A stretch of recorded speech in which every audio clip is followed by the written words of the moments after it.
Hey everybody, it's Sam again here with Behind the Brands. Today I have joining me Nohémie Mawaka and her brand Lubembo Honey. Can't wait for us to learn more about this wonderful brand and its amazing founder. Nohémie, you have such a cool backstory.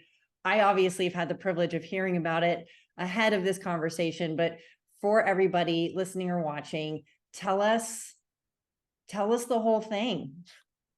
Oh my gosh, that's a What's the little question. Nohémie story? That's a little question, but thank you so much. I'm Noémie Mawaka, born in Congo, where I'm right now, back to my native country, but raised in Canada. Left when I was 8 and then came back. But ultimately, Lubembo Honey was really born out of a market demand. So, long story short, my parents are separated. So, I live with my mom in Canada. My dad is still here in Congo. Since I was a kid, he would send me honey and cheese from Congo. The Hmm, cheese, I'm lactose sensitive. It's the only cheese that does not upset my stomach. Congolese wow. cheese from Goma. And honey, I actually prefer agave, but Congolese honey is just less glucose. Love it. So then fast forward to pandemic, I moved to California because Canada was just too harsh with its policies and the cold. So I moved to San Diego. And while I was there, I was informed that the US has a shortage of honey by 40 cents a person. So I was like, okay, dad, send me more honey. Let me order some Uline jars. And I love branding and marketing. So I went Yeah, on Canva, did minimalist branding because I was like, it's the pandemic. Everybody's overwhelmed. Let's go with clean design. And amazing. I've always been inspired by the beauty industry. So I started putting these jars together in my apartment basement, then started selling them. I'm farmers markets. Wow. And so, okay, tell me about when I was in high school, I did a project on honey and I went to like a honey farm that was local to the town that I lived in Northern California. And it was fascinating and very sticky. and uh and the guy really didn't want us there. Like my mom and I had asked him at the farmers market. I had to do this project. I love bees. And so we asked him at the farmers market if we could come like see the farm, and he sort of blew us off. So we just showed up and he was like, why are you here? But we wore him down. We won him over, and eventually he took us around the whole place, and I got lots of video and the whole thing. Love it. And the process of collecting the honey was so fascinating. So, uh, tell me a little bit about that process for you and your brand. How do you get to see where the honey is made? Are you collecting it? Do you love bees the way that I I do?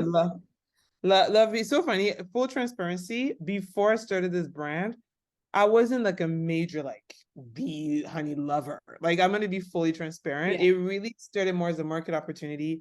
And also my dad, and I get this from my father, we have this heart and this mission to like build the Congolese economy. Anyone knows Congo, it's a third world country, but the most resource rich country, top three in the world. So Wow. very rich country with natural resources. So my dad informs me that the honey that he's been sending me all these years since we immigrated to Canada, I kid you not, in like 25 liters a bottle through airplane. It's actually his removed cousin. We're Congolese, third, fourth cousin that doesn't exist. Your family, family's family. Yeah. So it's his cousin that lives in the village where my dad is born. I should say more the remote country of where my dad is born. And this cousin is actually quite impoverished. So what he does, he gathers these women, because in Congo, in agriculture, on the field, mind you, it's a third world country, not industrialized. So people are still doing agriculture and farming the traditional way, which comes with its health challenges. But the majority of the field workers tend to be women. We see that across the country. So this guy actually gathers all these moms that one of their hobbies is just to make honey. And in Congolese culture, we have an abundance of sugar canes. So we prefer brown sugar actually in the country. Mm, But these women just make a lot of honey and they go to waste. Whereas the West values honey. So mm. once my dad told me that story that these are impoverished women, that are mothers, that are people like me, I was like, we have to do something. So really how it started as the first year is what you call it an MVP to Mhm. validate the market in the West. These women were sending me raw honey that is literally raw, crystallized. Sometimes it still has bees inside because they don't have the machinery. So I Yeah. bring it to the US and I found some farmers in San Diego, some in San Francisco that will give me their filtering machine for a small cost. And I will literally filter it, put it into the jar. So, and then every 3 months, I would go back to Congo and see these women in the work. Oh, And now I'm building my own honey plant. So I get to produce it in-house in the plant. And yes, I've recruited 4 of those women. They're going to work for me full time. You bet I did. amazing. Wow, what a wonderful contribution to be making, not only to see that opportunity, but to see how it can really give back to and reinforce the community that it's a part of. It's so interesting because I talk to a lot of founders and people who want to make products, and sustainability comes into the conversation a lot. And it's hard, especially in the world of durable goods, to achieve something that appropriately reflects the ideals that it's, that are sort of powering it, but like having the ideal and then realizing the ideal in a commercially viable way are usually like kind of impossible or very, very difficult or very expensive. And what I'm hearing is that you have found a way to create this very sustainable product and local economy, and give opportunities to people that need it, that deserve it, and to take a product that would otherwise be a waste product and turn it into something of value. That's a brilliant insight, and I wish that there was more opportunity for economies like that to take shape. But I think it takes an exceptional founder like you to see that, and also to when you're investing in something like that, you're throwing your whole heart and soul into it. And now you're throwing a honey plant at it. So tell us about what that honey plant is going to look like. Like what's in it? It's like, walk us through the building, or walk us through the field, or and where the hives are. Yeah, like mind you, anyone listening, I'm a girl that started in healthcare, okay? Then after graduating, I couldn't get a job. I was living in my mom's sad basement in Brampton, and I went into tech. That's when I started my first startup. So I'm a tech health nerd. Agriculture and industrial economics is so new to me that I'm learning every single day. So if anyone wants to embark in something like this and feeling like threatened, scared, honey, jump in. Just jump in, make mistakes, read a lot. That is, I see what you did there. just be dumb. Like be dumb and ask a lot of questions. You know what? Be like Sam. Go to random farms in San Fran and bombard people, even when they don't want you there. I do it all the time in San Francisco. It's actually quite sad. So literally, I think for the honey plant, to answer your question, really the first year, like I said, I needed to validate that there's a demand for this honey in the US. So the US, why? Because as a Canadian citizen, I got to leverage the fact that I got to live in the US. And the US, anyone that knows the US, one of the biggest from their economy is consumerism. So it's a no-brainer. And I saw that there was a shortage of something, right? So this is another part of this whole sustainable mechanism. I think a lot of brands, they launch products that are just not in demand. This is basic economic supply and demand. So I really found a niche there. And let's be honest, the West, people love sugar. The beautiful thing about my honey, it's organic and natural sugar. It's less glucose. Literally, it was proven in the lab because it's forest honey. So the way forest honey is made in Congo, it's another mechanism than traditional honey. Hence why it's so dark.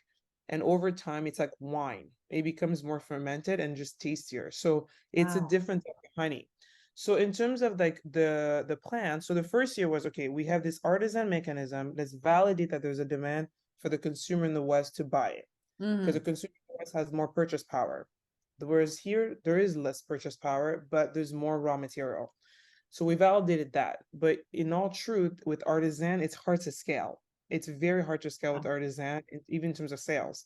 And here are these women in this population that are like, we just want opportunities to work, and we're able to produce something that we don't care about, but you're able to find the consumer that wants it. So I became a bridge that way. So with the plant, what we really decided, now that we validated that there's demand, the plant is really, it sounds so fancy, but honey plants are actually not that fancy. Like I used to think it was like a winery. It's not. Like I went in there, like Wineries are only fancy in the front. like I come from I'm Canadian, like from Toronto, and then I live in California. I visited Europe, so I'm coming in like we need to build something that looks like Napa Valley, Right. like Gore-Tex. Everybody's like, "Shut up!" And so what she did, I found a guy. Actually, I found this guy on Google search. Actually, my friend Brett helped me find this guy. He's called the Honey God. This guy, what he does, he gathers cooperation, kind of like what my dad's cousin does, but on a massive scale. He's really hippie. He's all about the environment in Congo. Amazing guy. He gathers all these people that are all bee lovers in Congo Yeah. throughout the country, 400 of them. So they gather annually. And so I go up to this guy, I found him online. I go up to him and I was like, you have a background in a lot of NGO, which is very donor focused, but not sustainable economically. Let me bring in the entrepreneurship. I'm going to hire as a consultant and take your knowledge from building a honey plant to hives to what kind of bees, what kind of plants do we plant? What, like, how do we go about it? So Yeah. I literally brought him on. We had this land, my dad and I, we acquired 2,000 acres in his home native village. So then I brought him on for the weekend. He literally gave me a PhD. He was like, in Congo, there's two types of plants. We have many plants. These are the two that grow the quickest, the healthiest, and they're good for the bees. And you get to buy 2, 3 cows that get to eat it, produce milk. So it's like everything is Right. recyclable. And Yeah. then the hives, he builds it in his own workshop where he hires local people from his end of the village. It's a different village than my dad's. He hired these local, trains them on like literally, I don't know what you call it when you make wood stuff. And he literally trained them with that. And they made me, so from them, I ordered about 2,000 hives that we stocked up. Wow. And then he made it all. He made me, sadly, you can't even see it from the back, but it's in the corner. He made me about 100 gloves and he made me 100 attire instead of Yeah. ordering it from China. All these materials, even the gloves, he takes tires from cars and revamps them. Oh And my it's insane. gosh. So the plant, really the plant, what it is, it's a house. Think of it as like a larger home, really literally think of it as a larger home, but very much more open concept. There's a sink. I wanted windows. And because your girl's into aesthetic, I was inspired by Scandinavian design. So we're going for a very minimalist cement vibe. And I wanted to be a cement vibe mixed with a spa. Because I want these women, these are marginalized women in Yeah. abuse homes, impoverished settings. I want when they come to work for it to be peaceful, for it to be welcoming, and to be a safe space. So for me, that's where design comes in of aesthetic. But really, it's really what we did with the honey plant. And then in terms of the machine, our biggest cost is really the machinery. So I ordered this machine from Belgium. Looking back, I should have ordered from South Africa, but from Belgium, that really takes you from once you take the hives from the field, you put it into these filters and it can literally process about 1 ton of honey a day. Is that fast of a machine? Oh. So that's pretty much the honey plant. Stay tuned, but it's in a land. Sam, come to Congo. I'll host you, girl. I We'll mean, have a please. I'd like to come to the honey spa. But I would also like to work. I will come and I'll work put for you to you. work. This is I'll such a, put you to work. yeah. And I'm not afraid of getting, messy with it is a really messy process as a person who has firsthand experience. A little bit, I mean, a day of firsthand experience working at the honey farm. I was like, I'm your volunteer workforce and you don't have a choice. What an amazing opportunity to have identified, and what a robust approach. I mean, what you're describing, if on the surface it's just a cute jar of honey, what you are describing is an enormous undertaking. You're supernova. I love your life. You have no choice. I really just think, but to be quite honest with you, if I have to be really honest, like I really think that I'm just in a position where I have to. How many people, why is it that I was born Congolese? That's question to ask God. Why is it that I'm privileged enough to have left Congo at a young age, have better opportunities? Why is it that God blessed me with the most incredible parents in the world? God bless everyone who has awesome parents, but my parents are the best. Like I can vouch. They are like, if I can be an ounce of good of a parent like my parents were to me, I've made it. Like they are the most supportive. Like I come from a home where I remember the other day I was so tired, so drained. We were dealing with so much corruption just to get some of the honey processes. And I started crying to my dad. I was like, I don't have to be here. I could be in Canada working for the government of Canada. And then my dad looks at me. My dad is like, no, you don't. You don't have to. You have a gift. You owe it to these people to see this through, to give them opportunities. It's a gift to be an entrepreneur. It's a gift to be a creative. I was a 9 to 5 worker in a government, but that's not your calling. Your calling and your generation, it's a different economic climate. So you owe it to these people. So I think that's really the biggest thing. And in terms of our practices, even going back to the sustainability, I have to be brutally honest. I'm also in a country where the climate, the environment, Congo is known for its natural resources.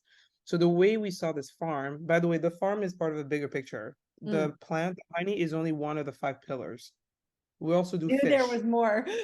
Yeah, but I'm only focusing on the honey because I'm More? like, girl, I wanna be at the beach. If I follow you people, I'm not gonna get there. So it's one of the 5 pillars. It's me and my dad actually. The rest, my dad does more. So we even do fishery. We have like over 100 ponds of fish. Wow. So ultimately, what it is with this is that Congo, because of the natural resources.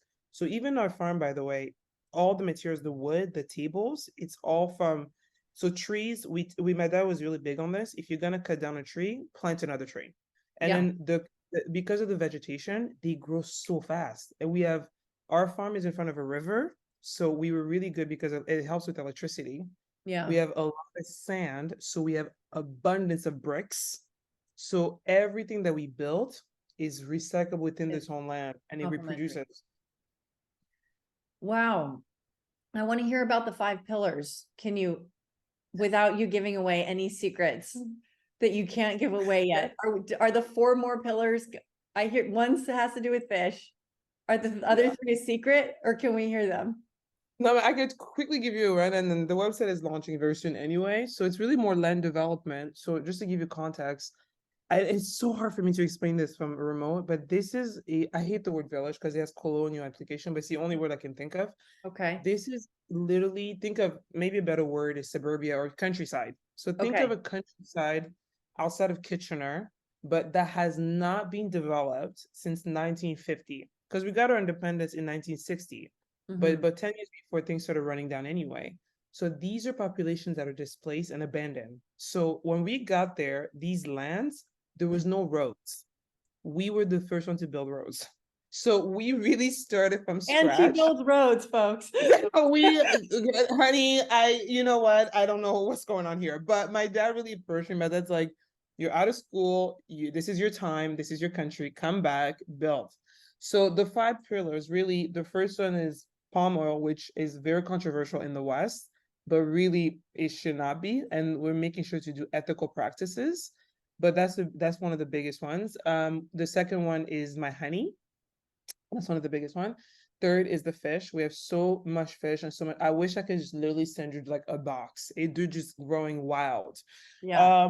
The fourth one is actually a boat. So we literally found a local company that hires local welders, and they're specialized in boats since 1960. And for a good price, it was a way to empower the school that trains welders. So they built us a full-on boat, and this boat, the whole idea is that it goes from our area, our farm area, which has many other farms nearby, and we do transportation for them. So these farms have a hard time getting their product to consumers because the roads are so bad.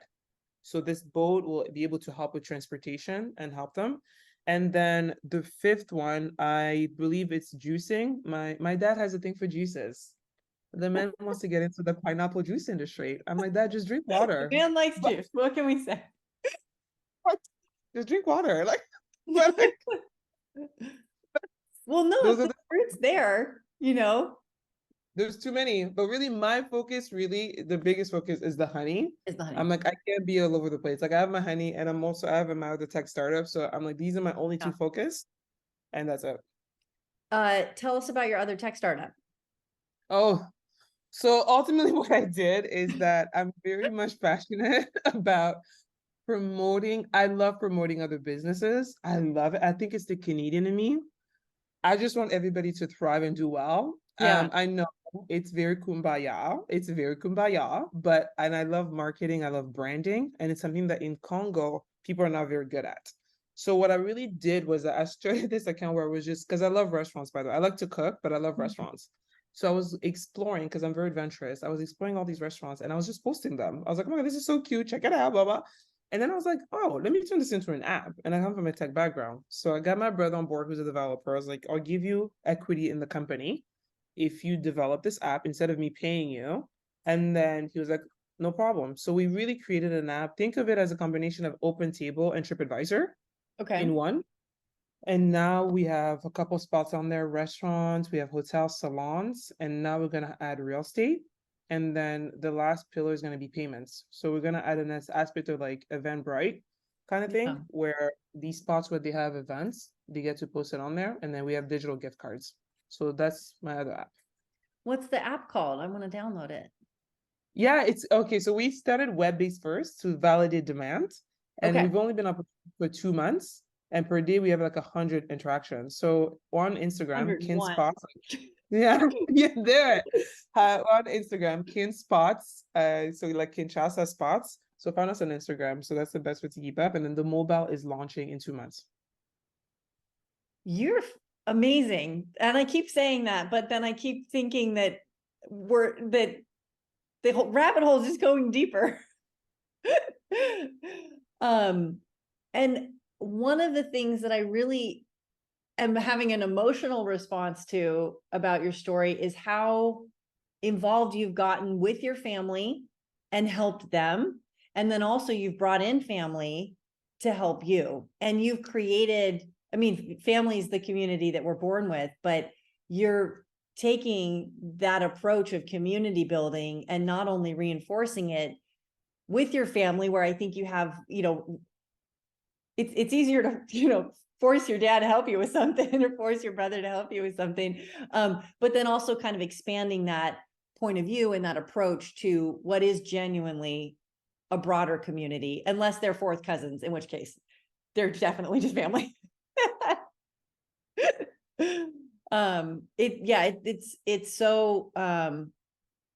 It's so important to find what that community is, whether it's your family or it's a group of people that are sentimentally related to each other, or if it's a group of people that are geographically related to each other. And I think without even uttering the word community, you've done it. Well, maybe you have uttered the word community, but I'd love to hear, you have superpowers. I'm hearing a lot of superpowers. One of them is just an unwillingness to fail. Another is building community. And another is, I think, fearlessness, because you're taking all of these things that are unknown to you and you're just like, whatever, I'm just going to figure it. I'm going to build a road. I'm going to build a honey plant. How can others learn those things? I think first of all, thank you. Thank you so much. Is it a gift that I have this tenacity? I think you're speaking about the aspect of tenacity. Tenacity and grits, right? Grits is this idea of vision and perseverance. Tenacity is a sort of fearlessness. I think going back to the point that you made earlier, I think it's super key to have a community. And I think sometimes that community doesn't have to be your biological family. I'm very blessed to have a great family, but I think for many people, we have to acknowledge it's not necessarily the luxury to have that kind of support system. So in that case, I think create a community for yourself. Believe it or not, if you think you're a weirdo and no one gets you, there's other weirdos out there just like you. So create that community of weirdos and support each other. Outside of my immediate family, I have these 4 best friends. We're all nomads, we're all weirdos, and we meet each other online every 2 weeks. And anytime someone starts a business, we invest in each other's businesses. By the way, there's been 5 failed businesses. One of them went public on the Canadian Stock Exchange and failed, but we all invested and we're still good friends. So that's very important to have that kind of community around you. But I think the other aspect of, is it the idea of, and by the way, when it's talk to community, sorry, the reason why I want to also acknowledge that is it takes a village. right? Like I'm very good at ideas, I'm very good at marketing, I'm very good at sales and strategy. But let's be honest, it also takes one of my uncles who works really on the field and the farm that took over the whole building the road thing. Whereas me, I mobilize the funding. That's what Mm, I'm good at. I'm good at raising awareness, noise, and mobilizing the funds. He's more of a field guy. Let's be realistic. It's like you not lasting in the honey farm in California. Same here. Like I went to a San Francisco honey plant. They were making me do, I was like, oh God. I was like, this is a lot of work. I'm a techie. I'm a techie. Like I did not leave Congo to be struggling in San Francisco. So I mean, like it was a lot, but I learned a lot that day that I'm able to implement. But now in the honey farm, I got the training because I wanted to really understand it. And that's what I did in California here as well. But my God, it's those women, it's those people on the field that are doing the work day to day, right? And yeah. I'm able to bring it to the Western market. So it takes a village from a emotional, financial, and operational perspective that to really make it happen. Now, on the flip side of like the tenacity, I think there's a few things. One, I think you got to build self-awareness. I really think what we do, especially in this day and age of social media, Noémie's doing it, it's very inspirational. I have to do it Noémie's way. I think that's very dangerous. Mm, Be self-aware, especially with women. I always say, have a vision. If for you, you want to be a mom, if you want to blah, blah, but you still want to own a business, figure out what that looks like. Figure out a business that goes with your lifestyle, because that would also speak to your strength. And I think that with that being said, I'm talking like I'm doing a lot, blah, blah, but I'm 90% of the time on a computer or on my phone. yeah. So most of the time, actually, I'm at the beach. People don't know that about me. I'm at the beach with my laptop. It's Yeah. how I work best because I'm someone of high temperament, so I need a calming environment. So the beach and the mountains is where I do my best work. So for you, really figuring out what that looks like in terms of the work and the kind of business you want to get involved in, because that also speaks to your risk tolerance. This ability to fail, be fearlessness, it goes also with risk, right? The Yeah. definition of an entrepreneur is just a risk taker, but the risk is a calculated risk. So whenever someone comes up to me with a business opportunity, I do a very quick math of an analysis, very quick, not some exhaustive math because I suck at math. I look at the time that it'll take, the investment that it'll require, the blah, blah, blah. And I'm like, am I really able to really pull through on this idea? Probably not. So no, It thank sounds like you. you're pretty But good at math. I know I suck. Oh no, I suck. I'm in tech. You subscribe to softwares. There are softwares that are smarter than you. Fair. Please do not do the math yourself. There's no need for that. But I really think that that speaks to the ability of like this idea of taking risk as well. It's a matter of doing calculated risk. And I think lastly, I think it's also when you talk about the idea of fear, and this goes back to self-awareness. I think some people, a lot of it too, is also a lot of it has to do with trauma. A lot of people is also this idea of the environment that you're in when you're surrounded by people that are confident or people that are very loving, and that's also speaks to your village and your tribe, trust me, you're gonna move mountains. It's that whole quote of like, if you're around 5 millionaires, you'll be the sixth one, right? So I really think for me, it's I'm very intentional how I spend my time, who I spend it with. And I'm very lucky from my parents to my friends. I'm surrounded by confident people, loving people that are in their own realm of practice, but when together, we empower each other. Sam, Yeah. you can do it. Sam, yeah, I know this month was tough, but girl, let me call this person. They're Right. gonna order that. That way you boost when you're down, you boost yourself up. And I think that builds that fiercelessness. And I think lastly, when it speaks to the idea of failure, yeah, I love failure. You never hear that. I it's like a boomerang. Like I'm like, launch this business. Worst that could happen, it's gonna flunk. But if it does, you have your friends, you have your family, you have your help, which are the most important thing. Those are your most important things: your help, your community, and your time. You have that. You live in Canada. You'll be okay. So launch it. But the key thing, launch it the cheapest way possible so Hmm. when you launch it and you fail, it doesn't hurt your wallet. And I think the thing with failing, we have to have a paradigm shift. See failing as what did I learn?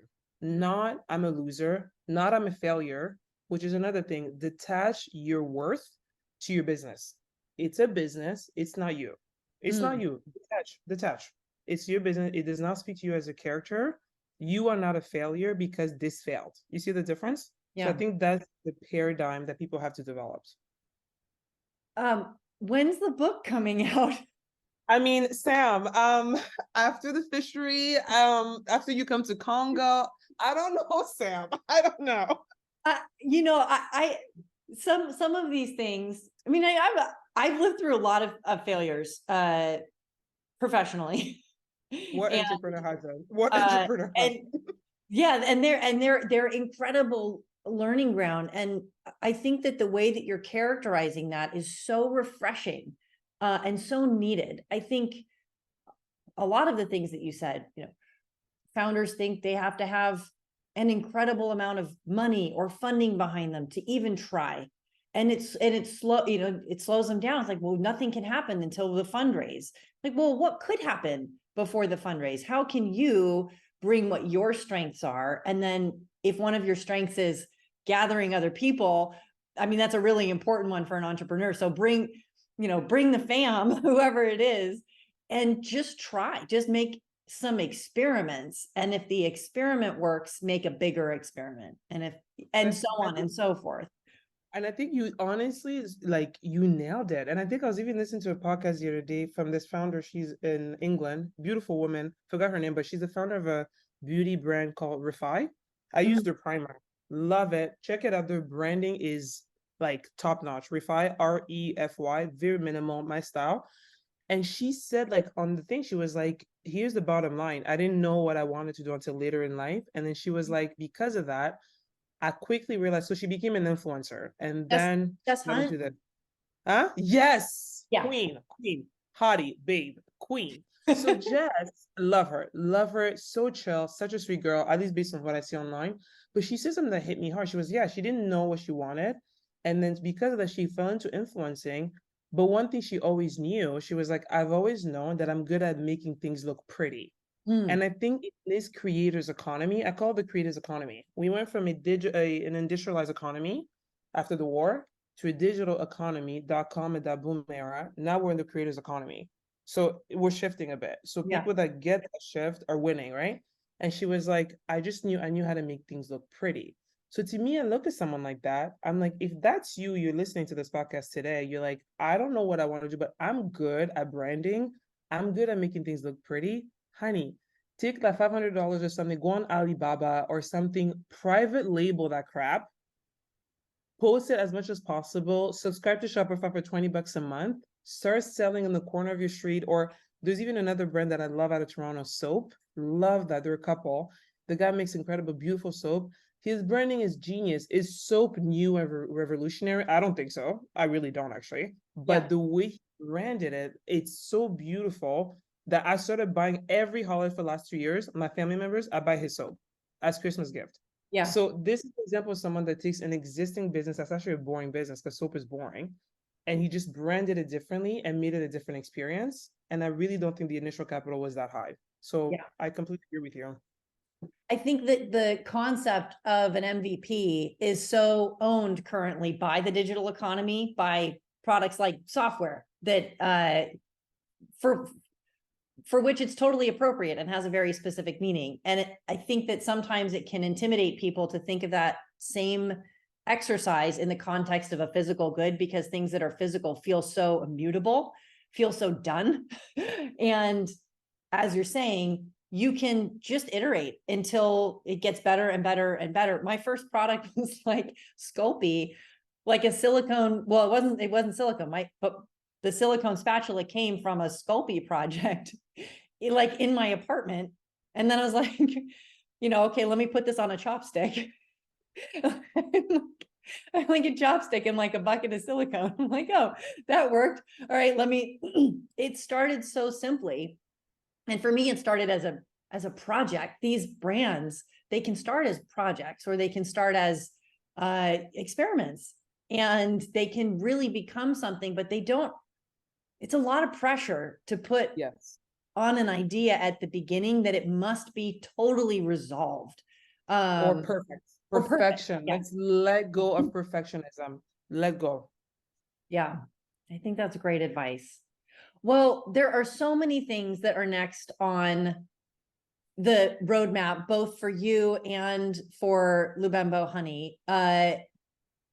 Any one thing that it has you most curious, or is the place where you're looking to, I don't know, maybe learn, like curiosity and learning have to have a huge part to play in what you do, because you're doing so many things for the first time. What has you curious right now? Oof, oh man, there's so much. Like the biggest thing, and I was, I mean, this is again goes back to failing and learning. I look back, I wish I would have spoken to more people in the consumable goods industry before starting. But knowing me, I would have started anyway, and I would have learned on the job. But I think the biggest thing is even like things like stock. So we started this MVP to validate it. It was literally being shipped by air, and now there's demand. We're not able to fulfill the stock. Because Yeah. don't forget, it's made in Congo, you're shipping in the US market. You're dealing with custom, blah, blah, blah. So we were actually out of stock for a long time. Then you're losing your clientele. So things like that, there's a learning curve and it's very painful because you lost a set of loyal customers and it feels like you're starting from scratch. Yeah. And then in terms of another thing I also learned, this is the second one, is the importance of diversifying your product line. So I never understood why when you go to even things like Whole Foods, for example, you have that one brand that has like 5 different types of teas. You're like, why not just have one tea and just be the best at it? Like I was always confused about that. And yes, I did consume. I call myself a bougie Gwyneth Paltrow in Whole Foods. Like I thrive in that store. Love it. But I never understood that. But then I finally understood it. In your line of products, you start with one, and it's really like the tech industry, actually. You want to build lines of products. So right now, what we're actually doing is we're going to add a citrus coffee tea, coffee honey flavor. So it's coffee, a little of the grain and the citrus flavor. And we're going to play with it. So I'm actually learning to infuse flavor into honey. It's a new process for me. Wow. And then with that diversification, the last piece, and I promise after this I'm done, is there's the local artisan that helped us build these hives. He also is in the tea industry. So as a sort of best practice, I did this private equity model. I was like, what is your biggest hurdle to scale this tea business? And he told me what it is. I was like, I will give you an upfront capital in exchange for 20% of the company. And how it's going to work is in terms of the branding, the label, it's going to be Lubembo honey or Lubembo teas. You have to produce X amount of teas for us every quarter. The rest, sell it however you want. But really, we have to make this, and 20% you pay me back over 5 years based on performance of your other sales. So that's going to be the citrus line with coffee and a line of tea. And after that, I just have to focus on scaling the brand, and we're done. Yeah. And we're done. And We're done. We're done. and I'll meet Noémie's you. taking over the world. Come here. I would happily, I want to come work for you. Come. How Literally, can I especially with help? especially with your product. I think come and with your business, come. I would love to host you, and then we'll go to Zanzibar. Look it up. We'll go to Zanzibar right after. Come. The sixth pillar. With Manifest. No, the sixth pillar is like how to work at the beach. No, we're adding your butcher business name Manifest to our 6 pillars. So great. Well, in all seriousness, how can we get involved if we want to help? How can we help? Not me, well, yes, me specifically, but I mean anyone listening to this. How can we support you? Honestly, stay tuned for when we announce the new batch are going to be. This is another thing we're learning with fulfillment. So we finally found a fulfillment center in the east of the US that's going to be able to ship stuff out. So stay tuned. Follow me on Instagram, lubembo.co. I think the best way to support is to consume the product because it's a full cycle. You buy the honey, it leads to us having better margin to pay these women and money to produce more. It's a cycle. So I think rather than donating, which is not really sustainable, to be quite honest, based on my studies, consume smart. Consume smart. That way you empower. Okay. Well, I know what all my holiday gifts are going to be this year. It's Lubembo honey. And we will post a link to the site and to all of your different platforms. And I would love to stay in touch. I think Yeah. somehow I want to hop on the ride. If only so that we can go make some honey and then like jump in the ocean to clean it all off. This was nice, but thank you so much, Sam. Thank you so much. Thank you. Appreciate you being here. Thank you for sharing your wonderful story and for maybe giving us a couple of clues for how to become a supernova. Thank you.